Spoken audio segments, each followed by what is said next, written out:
Cette semaine, Kirk Douglas fête ses 100 ans. C'est donc, plus que jamais, le moment de poser cette question simple, c'est qui, ou plutôt c'est quoi, déjà, Kirk Douglas? Voici notre réponse, subjective, en 10 petites madeleines. Kirk Douglas, ce sont tout d'abord des débuts à l'écran dans les années 40 en second rôle chez Lewis Milestone ou Byron Askin, mais aussi dans La Griffe du passé de Jacques Tourneur, où en truand il croise le truand Robert Mitchum. Well, the last guy in the world. I hate surprises myself. You want to just shut the door and forget it? No, come on in. Et puis à la même période, Le chêne conjugal de Joseph Mankiewicz, où il reçoit de jolis cadeaux d'anniversaire. Oh, it's a recording made in Vienna before the war. Mais la révélation vient à la fin des années 40, avec Le champion de Mark Robson, ses combats perdus, puis ses combats gagnés, et enfin ses impayables séances d'entraînement en rythme.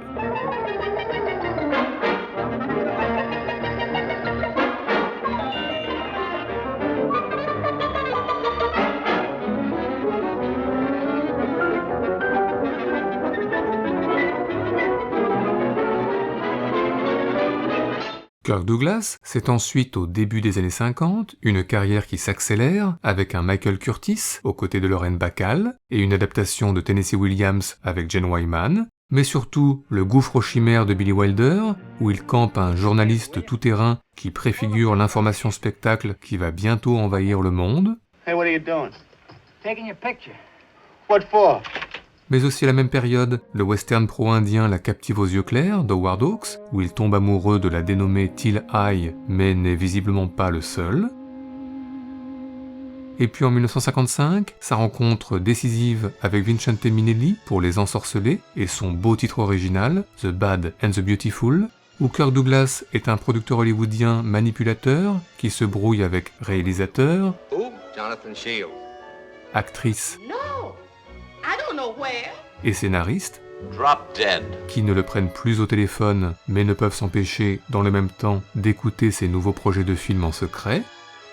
Bref, un personnage de nabab hollywoodien bad and beautiful, beautiful and bad.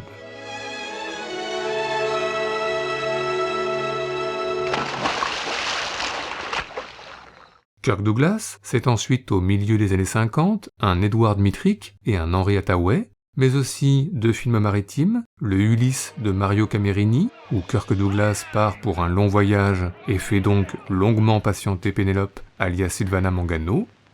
Ulysse. Et puis à la même période, 20 000 lieues sous les mers de Richard Fleischer, d'après Jules Verne, où Kirk Douglas, harpon, marinière, casquette et cigare, croise James Mason en Capitaine Nemo mélomane,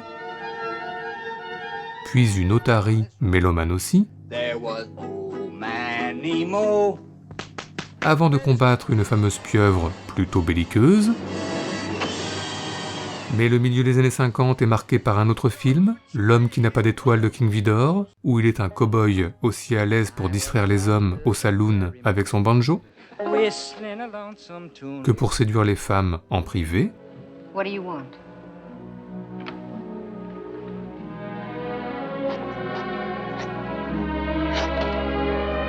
Un film au parfum quelque peu suranné, pourtant contesté par de soudains éclats de violence.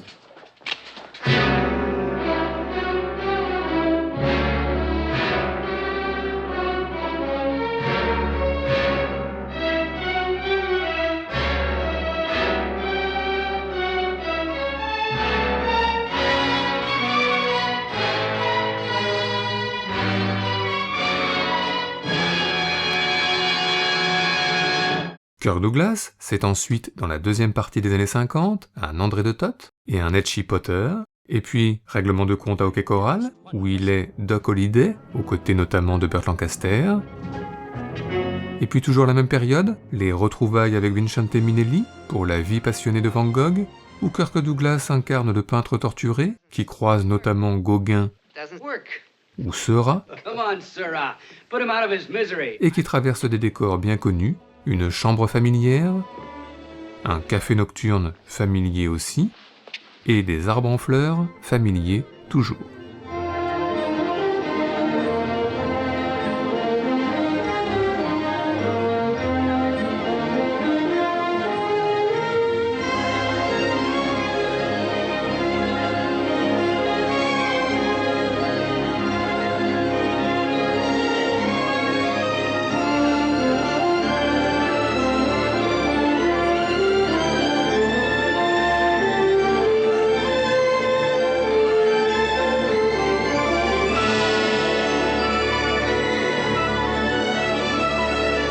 Kirk Douglas, c'est ensuite au carrefour des années 60, un western de John Sturges avec Anthony Quinn et un western de Robert Aldrich avec Rock Hudson, et puis à la même période, Les Vikings de Richard Fleischer, où il affronte Tony Curtis et son faucon, traumatisme de notre enfance.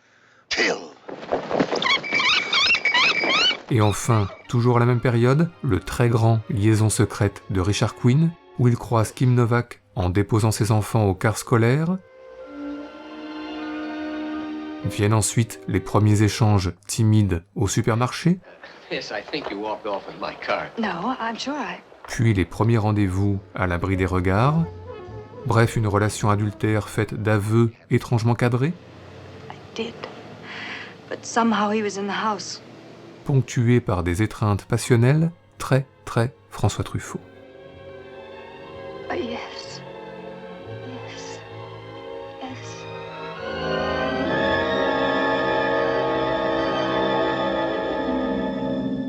Kirk Douglas, c'est également, toujours au carrefour des années 60, une nouvelle rencontre décisive, cette fois avec Stanley Kubrick, qui commence avec le pamphlet antimilitariste Les Sentiers de la Gloire, ses travelling arrière dans les tranchées, ses procès inéquitables, Gentlemen of the court, there are times when I'm ashamed to be a member of the human race, and this is one such occasion.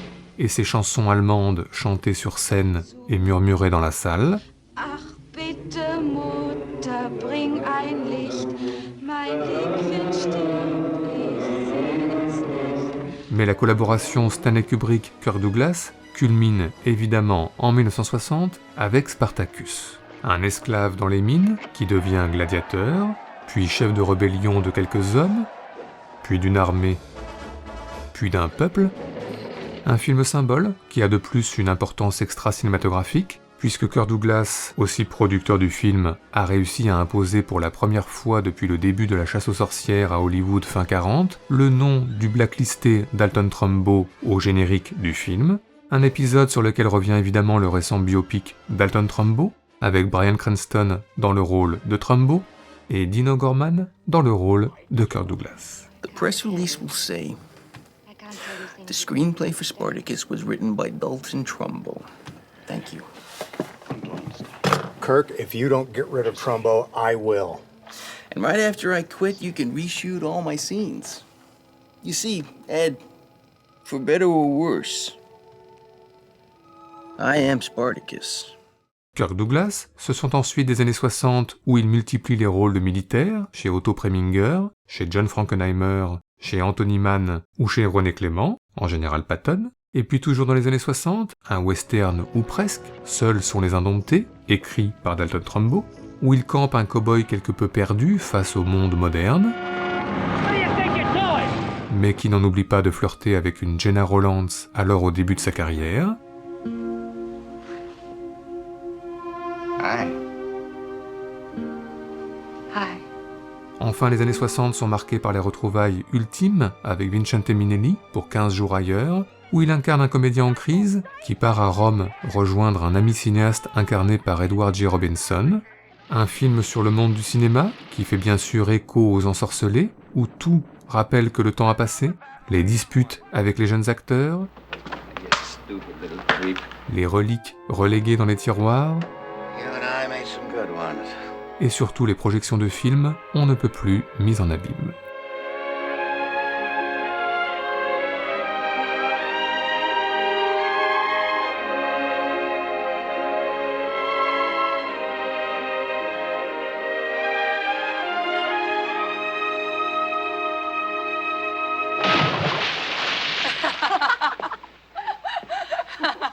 Kirk Douglas, c'est ensuite au carrefour des années 70 un western tout en ironie de Joseph Mankiewicz, Le Reptile, avec son bagne en plein désert, son bain propre avec le shérif Henry Fonda, et sa food fight moins propre avec ses co-détenus. Et puis un changement radical de registre avec L'arrangement d'Elia Kazan, où il campe un publiciste en crise partagé entre une vie familiale terne et des souvenirs plus érotisés, partagé entre sa femme Deborah Kerr et son ancienne maîtresse Faye Dunaway.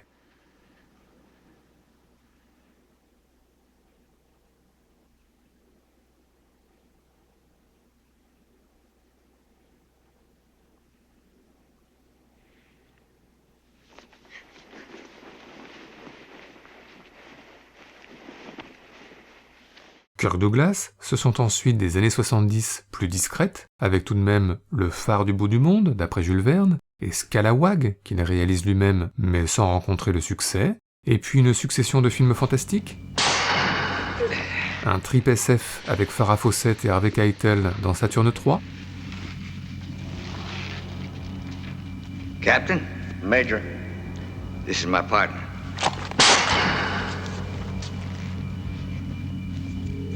Une histoire d'Antéchrist aux effets spéciaux sommaires dans Holocauste 2000.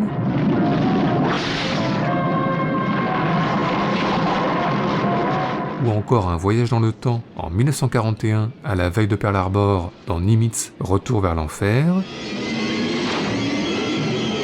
Et enfin un très bon Brian De Palma, Fury, que l'on ne cesse de redécouvrir, avec un père et son fils sur la plage, un attentat et un kidnapping, du coup la recherche du fils dans les rues de Chicago, puis dans des centres commerciaux très Brian De Palma, avant des retrouvailles brumeuses en apesanteur.